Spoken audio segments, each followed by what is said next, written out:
నేను చంద్రబాబుని అడుగుతాను, అయ్యా చంద్రబాబు, నెయ్యిలో జంతువుల కొవ్వు ఉందని,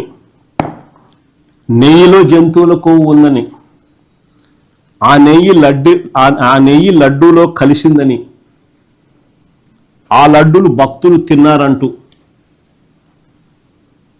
దేవుడంటే భయము భక్తి లేకుండా చంద్రబాబు మాట్లాడారు. ఆ రోజు ఆయన అన్న మాటలన్నీ మీ అందరికీ గుర్తుండాయి కదా. ఆయన అన్న మాటలు ఇవే కదా. చంద్రబాబు నాయుడు అనే వ్యక్తి ఆ రోజు అన్న మాటలు, నెయ్యిలో జంతువుల కొవ్వు ఉందని, ఆ నెయ్యి లడ్డూలో కలిసిందని, ఆ లడ్డులు భక్తులు తిన్నారని, దేవుడు అంటే భయము భక్తి రెండు లేకుండా చంద్రబాబు నాయుడు మాట్లాడిన మాటలు. నేను అడుగుతాను, మరి జంతువుల కొవ్వు నెయ్యిలో కలిసిందని, ఆ లడ్డులు భక్తులు తిన్నారని చెప్పడానికి ఆధారాలు దొరికాయా?